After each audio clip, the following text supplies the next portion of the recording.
Good morning to those who are tuning in to today's show. Good morning, Facebook. Good morning, Periscope. I am happy to be here with you.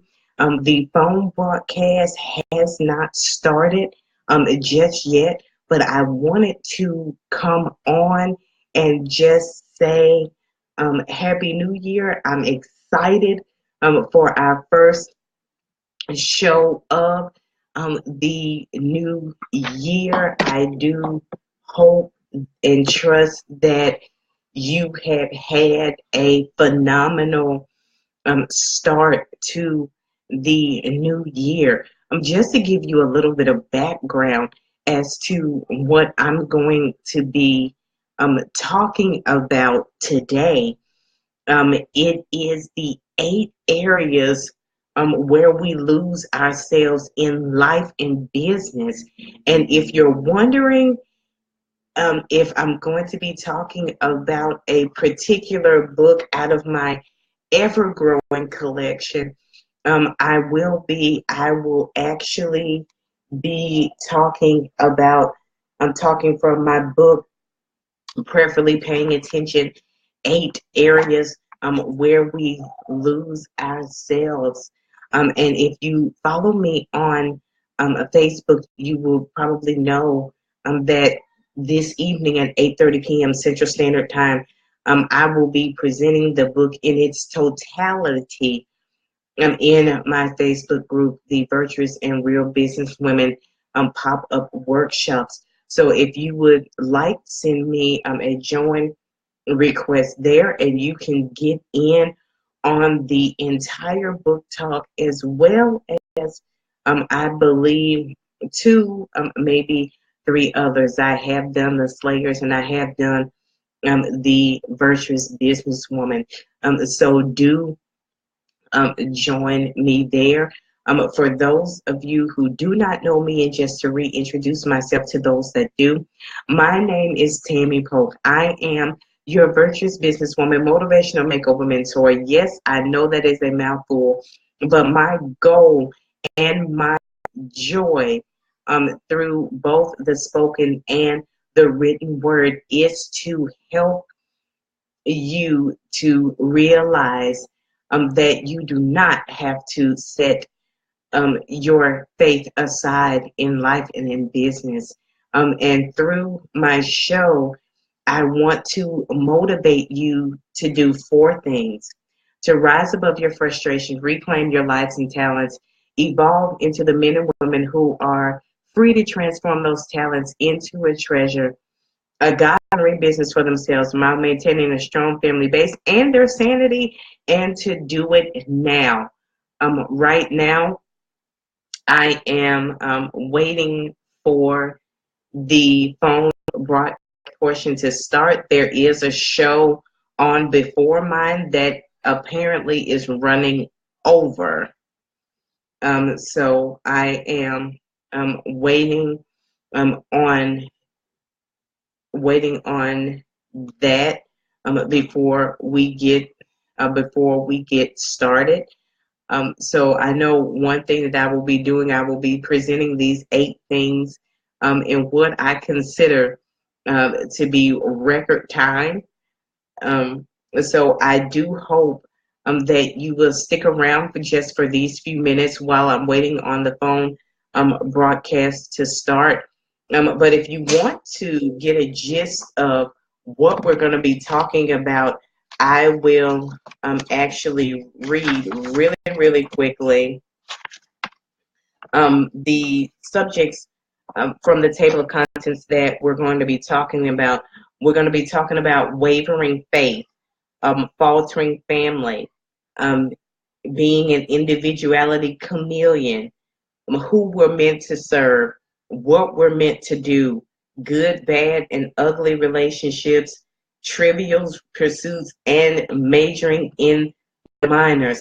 So if you are wondering what any of that is about, stay tuned and find out. But I will give a little background, and you'll probably hear me repeat this once the phone broadcast part goes live.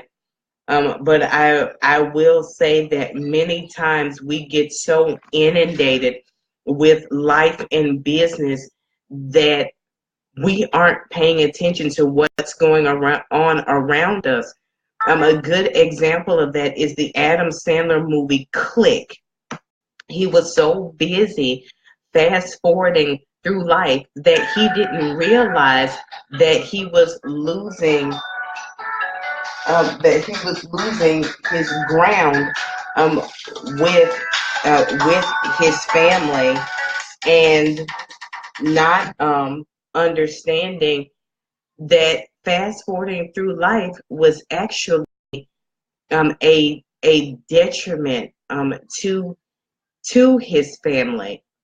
And I came to pen this particular topic because um, it was brought to my attention that there were some things that I wasn't paying attention to, and I felt like if this was happening with me, I was certain that it was happening with someone else.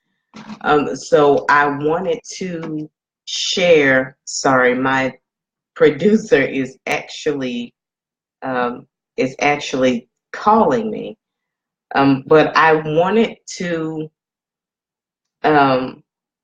just to share my experiences of in hope of helping someone else, and um, and it's things that we often miss. The busier we get in life and business. So that's what I'm going to be talking about today. It looks like um, this show um,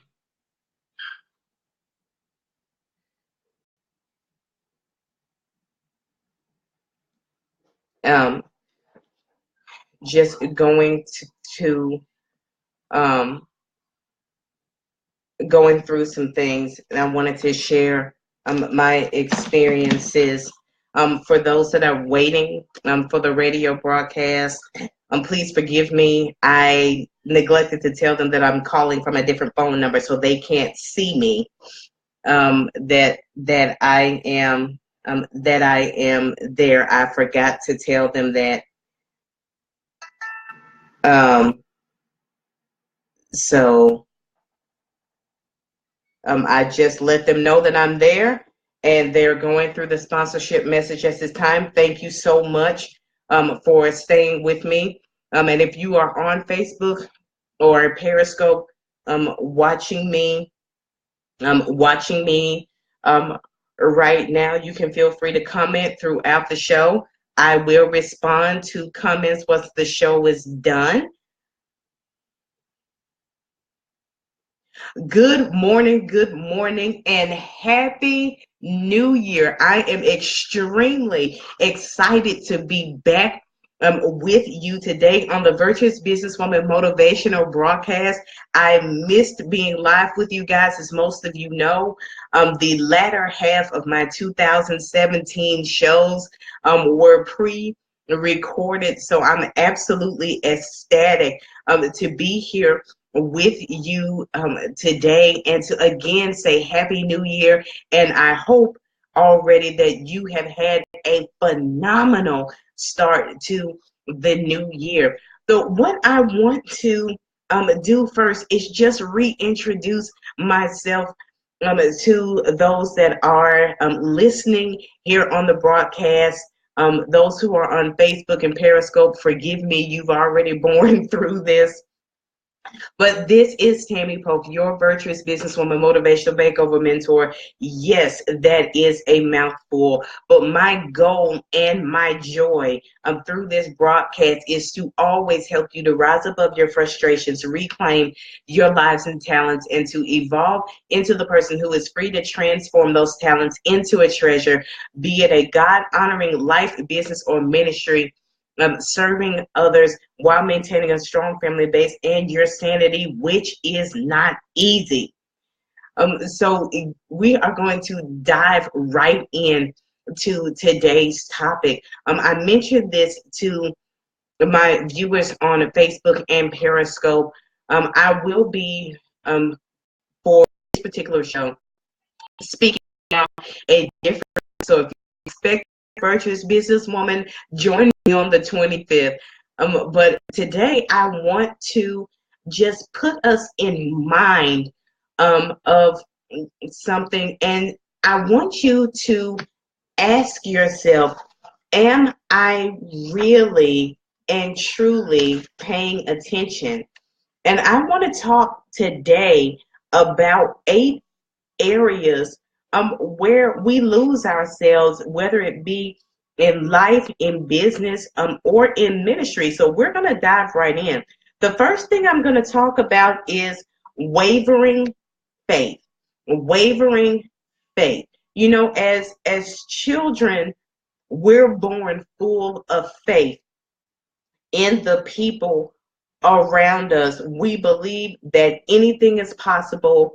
We believe that the adults around us are superhuman, and we as children don't have a care in the world. And how many times have you looked into the eyes of a child and wished that you still had that hope, that you still have that faith, and you honestly, what happened to it? We wonder what happened to that childlike faith, because as we grow, we lose it. So I want to talk first about the 3 areas where we lose faith. First, we lose faith in ourselves, because we get excited and we get charged about things, and we would think of something, we would plan it out, we would do it, and then poof, it would all go to the dogs. However, we would sit there and we would figure out what happened, what went wrong, and we had the faith that that second time, that third time, or that ninth time would be the charm. And we could care less about what anybody else thought, because we were going to try it again and it was going to work.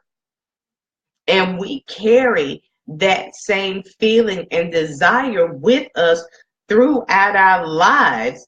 And many times we battle with whether we can do it, whether we have the knowledge to get it done, and even whether or not we're going to be ridiculed for doing it. And having those fears opens the door for doubt to come into our hearts and minds. So when we lose faith in ourselves, when we have wavering faith with ourselves, we will quit anything, anytime, anywhere. Our mantra will become never try, never fail, even though we never intend for it to be so. But we will fall prey to the things, the people, places, and things that are around us that will overshadow us and literally cut us off from the people who want to help and encourage us to keep going. And it cuts us off of those who see that greatness in us, but they can't tell us about it because we're too inundated with what's going wrong in our lives. Another thing that happens is that our attitude, that loss of faith in ourselves, becomes contagious. We will cause other people to lose faith in us simply because we don't have faith in ourselves. We're carrying around so much extra baggage, and it's like we're wearing a badge that repels them from us. And even worse than that, when we have wavering faith in ourselves, those who depend on us feel it. Now, I'm going to get into that more in a little bit, but I just wanted to give you a couple of examples of people that had wavering faith.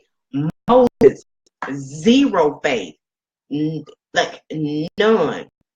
He cared about he looked, he's scared, he didn't come from a rich family, but God told him, you know what, I'm not concerned about all of that. I've got you. I will tell you what to say. I will give you help to say it. I just need you to do what I've asked you to do. Gideon, same way. He was considered to be the black sheep of his family. He was from the smallest tribe of Israel. He was mighty, yet his faith was weak. And God still wanted him. And even though Gideon tested God to the absolute limit, God still used Gideon. But like Gideon and Moses, we wonder if what we endeavor to do will matter. We look at our position in life and we will say, we don't have the money. We don't have the education. We don't have the backing and support for our family and friends. We'll start comparing ourselves to other people, yet still saying within ourselves, there is something rare, precious, and special about me, and I need to find out what that is. But it is indeed possible to regain your faith in yourself. And what you have to do is to find, starting off, that one thing that you know you can get done and be your best at it, and watch how many doors it will open for you. The second area where we have wavering faith is in other people. People disappoint us. They will make us mad. They will get on our nerves. They will make us become a hermit. They've said, done, or thought things that has made us question them.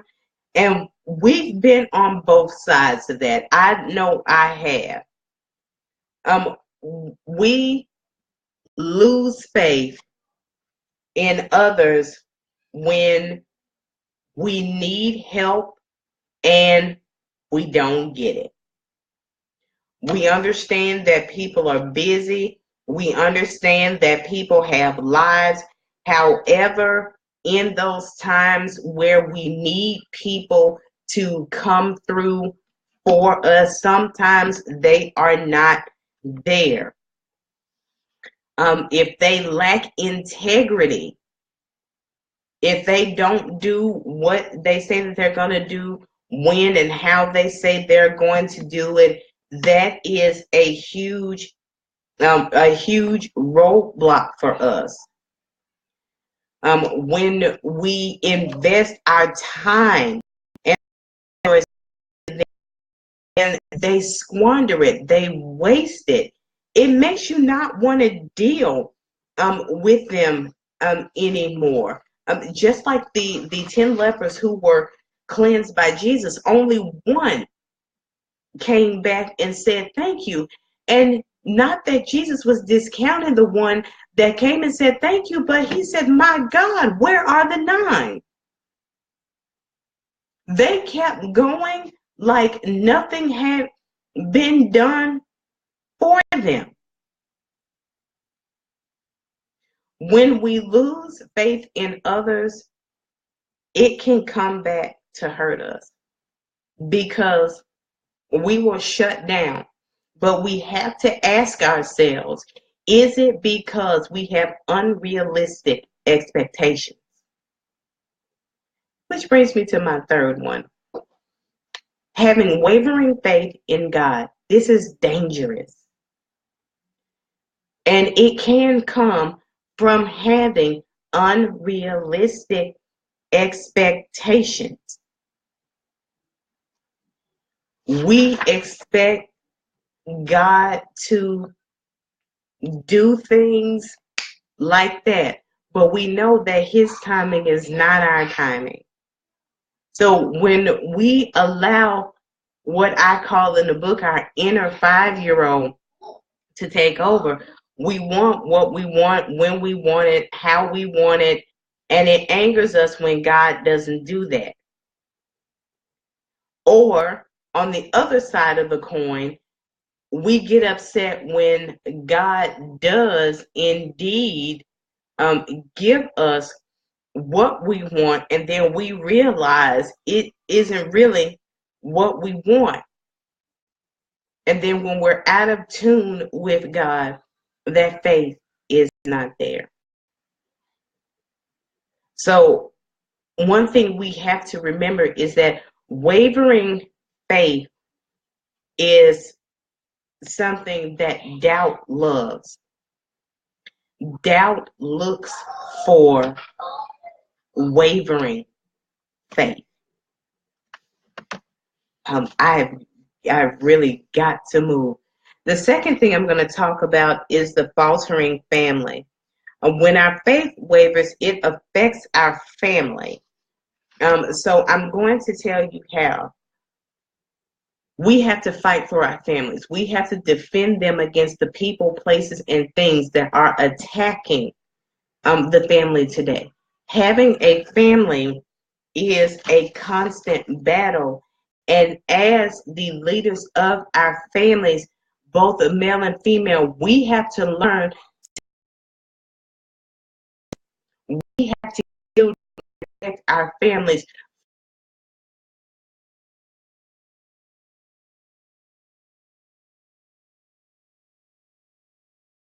Family. We have to acknowledge and use and cultivate the gifts and the talents present in our family.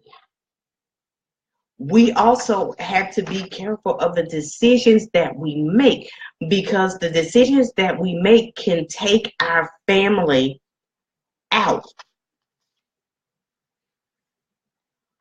We have to learn to be independent and interdependent of our families.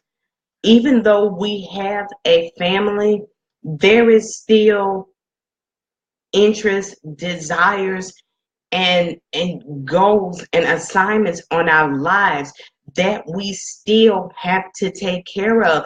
And we can't push things so far to where we are living through our families, because that's not the life that we are meant to live. Because at the end of the day, it is going to be about what you did with your life.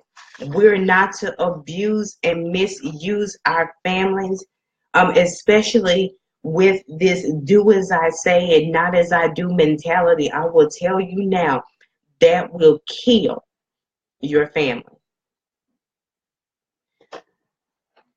And one way it's going to do that is we can get so close and so inundated into the thoughts and the affairs of others that we will lose our individuality. We are not the people we follow. We are not the people that we talk to. We are not the people that we hang around. We are our own God-created human being. And when we lose sight of that, it becomes an issue. But on the other side of that coin, We lose our sense of individuality when we want everybody around us to like, do, say, and think the exact way we do, and we can't stand having anybody around us that doesn't. You can't be that way because the dictionary defines individuality as the quality or character of a particular person or a thing that distinguishes them from others of the same kind, especially when strongly marked or separate existence. You are not born to be like anybody else. So you lose your individuality through validation seeking. I had a huge problem with that. I felt like if nobody praised me for what I did, if nobody gave me a pat on the back for what I did, I felt like what I did not matter. And so even further than that, you can become a doormat because you don't speak up for yourself. You don't talk about problems while they are an issue. However, one important thing I want to point out is there's a difference between individuality and arrogance. How many times have you stopped talking to somebody who had a very arrogant nature about them? They were very prideful, braggadocious, and boastful. And lastly, we lose our individuality when we don't understand and value what God's view of individuality is. He told Jeremiah that he knew him before he was formed in the womb. So one thing that happens when you lose that sense of individuality is you will forget who you are meant to serve. You will spend your time displaying your talents, your time, your resources to people who you are not meant to serve. This was the thing that got me as I spoke to a particular coach about this issue. She told me, she said, Tammy, you're not paying attention. You're not serving the people that you meant to serve. The people who are coming to you and asking you to come and speak or to come and talk, they're not asking for the people that they serve. They're asking for themselves. And the thing is, we also lose in the sense of we don't help those who are in the situation that we got out of, or we don't give them our full effort. And then if it's somebody that we absolutely know that we can help, we will probably dodge them.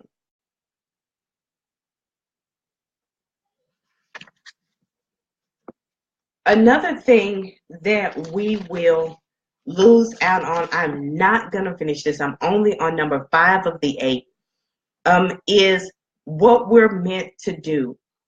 And it's simply because, and I'm going to have to cut it off right here, we lose ourselves when we run from what we're meant to do because we don't think that we are equipped enough to do it.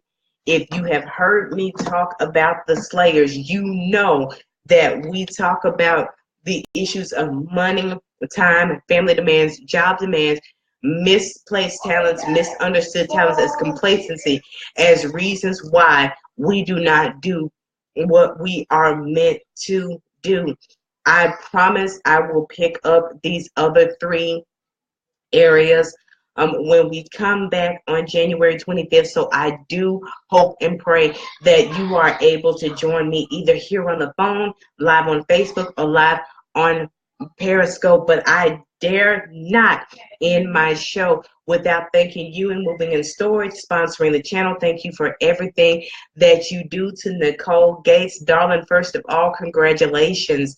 And thank you for lovingly bullying me into taking this show and for helping me close out my year. Kayla, I love you, sweetheart. I'm continuing to pray for you as you and your family go through this trying time. And as always, God bless, Godspeed in all that you do. Keep charging, and I will see you next time.